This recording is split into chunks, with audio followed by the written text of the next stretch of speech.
welcome you again to India, and I warmly recall our recent meetings in Kazan and in Riyadh before that. Our two countries, of course, enjoy a long-standing friendship reflecting centuries-old economic and social-cultural ties. India के foreign affair minister doctor Jaishankar सऊदीया नहीं गए तो सऊदीया के foreign affair minister Faisal bin Farhan जो है वो इंडिया पहुंच चुके हैं। इंडिया और सऊदीया अपनी स्ट्रेटेजिक पार्टनरशिप को बहुत ज़्यादा वैल्यू दे रहा है, उसमें बहुत ज़्यादा डेवलपमेंट हो रही है।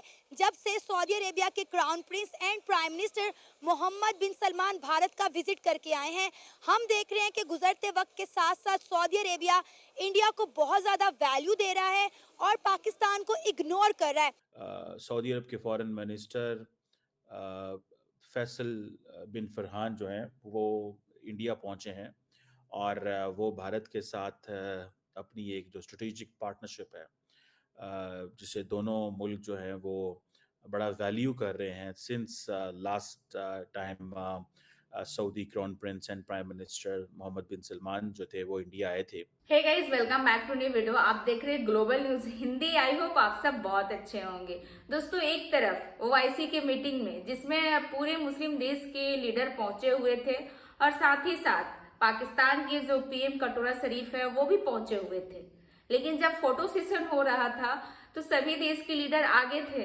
लेकिन जो पाकिस्तान के कटोरा शरीफ थे वो पीछे जाके छिप गए थे, जो कि किसी को दिख नहीं रहा था।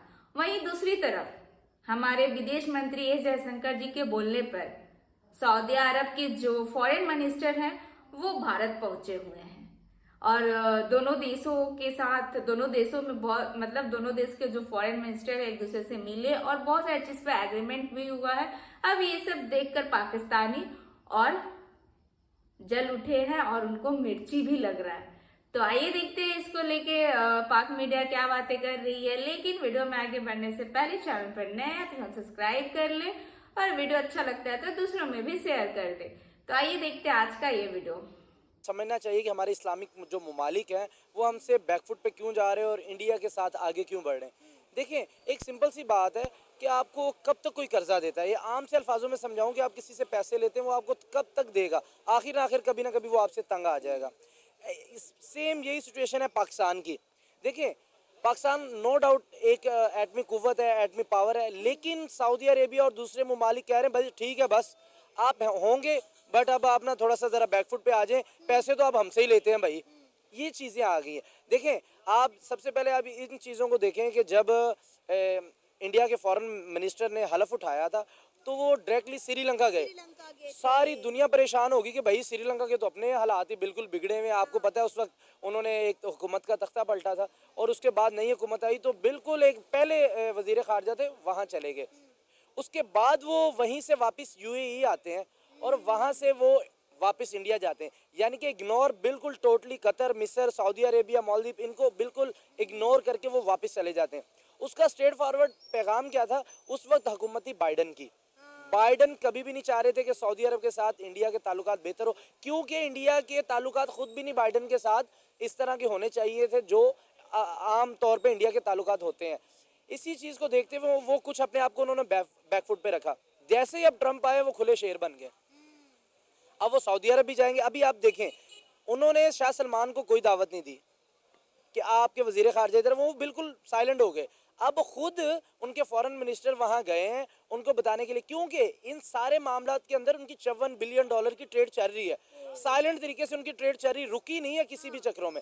$54 ट्रिलियन की उनकी ट्रेड चल रही है, फिर भी बगैर किसी दौरे के, बगैर किसी मामलात के उनके ये मामला चल रहे हैं। अभी आप ये सोचें कि जब अब उनके फॉरेन मिनिस्टर सऊदी अरेबिया के खुद चल के गए हैं, अब मामलात किस तरफ जाएंगे। $54 ट्रिलियन की ऑलरेडी उनकी ट्रेड चल रही है उनके साथ। अब आप सोचें किस लेवल की, नेक्स्ट लेवल के ऊपर उनकी ट्रेड जाने वाली है और अब इंडिया क्या ऑफर करवा रहे हैं उनको। आप देखिए, कोई भी उनका अपना जो एक मिनिस्टर होता है, जो फॉरेन मिनिस्टर जाता है सऊदी अरेबिया के अंदर, एक उनका एक अपना जो सिफारत खाना होते हैं, वो इंडिया ज़्यादा कोशिश करता है कोई ना कोई मुसलमान ही वहाँ हो, क्योंकि मुसलमानों को डील करना अच्छा होता है एज ए मुस्लिम। अच्छा, हम तो ये बात करते हैं कि इंडिया जो है वो तो मुस्लिम उम्मा से या मुस्लिम ममालिक से खार रखता है, इस्लामोफोबिया की हम बात करते हैं, लेकिन यहाँ पे तो मामला कुछ और ही दिखाई दे रहे हैं। मतलब ओआईसी में जो रिस्पेक्ट पाकिस्तान को मिलनी चाहिए वो इंडिया को मिल रही है। ये कोई छोटी बात नहीं है कि इंडिया के फॉरेन अफेयर मिनिस्टर जो हैं वो सऊदी अरेबिया नहीं गए, तो सऊदी अरेबिया के फॉरेन अफेयर मिनिस्टर जो हैं वो इंडिया चले गए हैं। पाकिस्तान को इग्नोर करके इंडिया को इस तरह से डील करना हमारे लिए तो बहुत इंसल्टिंग बात है। देखिए ये इंसल्टिंग ये बात होनी थी। कब तक आखिर मैशत आपकी डिरेल, जीडीपी आपकी गिरी, मैशत आपकी गिर गई, आपके सियासी मामलात नहीं ठीक, ये कब तक दूसरे ममालिक देखते हैं? भाई उनको आगे भी बढ़ना है, वो हमारे जैसे थोड़ी कि अब इसी चीज़ पे अटके रहें। देखिए पाकिस्तान, सऊदी अरेबिया को बेनिफिट क्या है पाकिस्तान से? सबसे पहले तो ये आप सुन लें, पैसा तो हम उनको कोई देते नहीं है, हम लेने वाले होते हैं। हर दफ़ा हम जाएंगे कशकोल लेके, हमने पैसा लेना ही है सऊदी अरब से, देने वाले हम नहीं है। उनको जो सबसे मेन बेनिफिट था वो था कि उनको जब भी फौज की ज़रूरत पड़ती थी किसी मामलात में, वो हम उनको प्रोवाइड करते थे, उनका दिफा करते थे। लेकिन अब इंडिया ने, भाई स्ट्रेट फॉरवर्ड अंदर की बात बता रहा हूँ आपको, इंडिया ने ऑफर करवा दी है कि भाई हम आपको फौज देने को तैयार हैं, जहां आपको डिफेंस चाहिए हमारी फौज आपका वहां आकर आपका डिफेंस करेगी। ये सऊदी अरब बात, इस बात से उनको एक अजीब ही एक कैफियत में डाल दिया कि भाई हम पाकिस्तान को पैसा देते हैं और हमें जस्ट बदले में फौज मिलती है। अब हम तिजारत करेंगे, उनसे पैसा लेंगे भी देंगे भी, तो हम उनकी फौज क्यों ना यूज कर लें? और इस पाकिस्तान को उन्होंने बिल्कुल तौर पर कट ऑफ कर दिया, यानी अब उन्हें पाकिस्तान की जरूरत रही ही नहीं। जैसे यूएई को अब पाकिस्तान की जरूरत बिल्कुल भी नहीं है। इंडियन को देखें, वहाँ उन्होंने मंदिर बना दिया, सारा कुछ बनाते जा रहे हैं। टोटली दुबई ऐसे लगता है जैसे कोई कोलकाता या नई दिल्ली या बेंगलुरु है।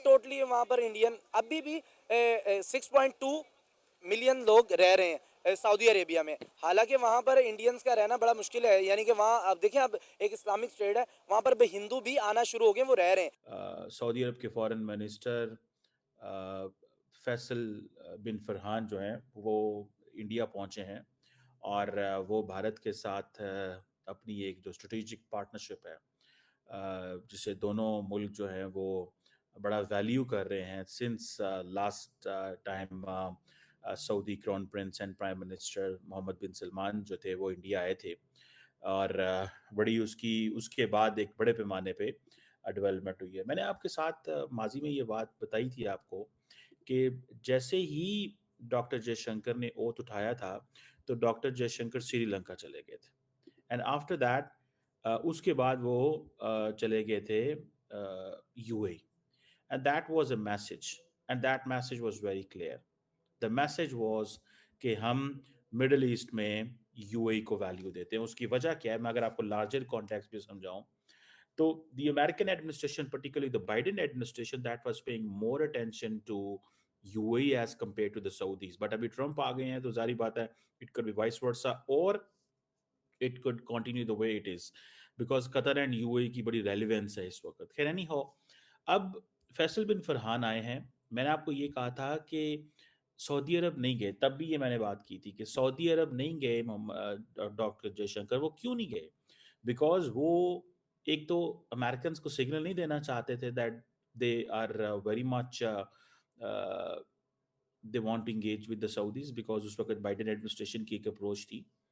दूसरा, इसमें अगर मैं इसको इजराइल कॉन्टेक्स्ट में लेके आऊं तो इजराइल की कॉन्टेक्स्ट में भी Saudis are the only actor which believe कि those who are they're still standing और शायद इंडिया ये अंडरस्टैंड करता है कि हमें उन पार्टनर्स के ज़्यादा करीब होना चाहिए जो अमेरिका और इजराइल के करीब है। सो यूनाइटेड अरब एमिरेट्स ज़्यादा करीब है।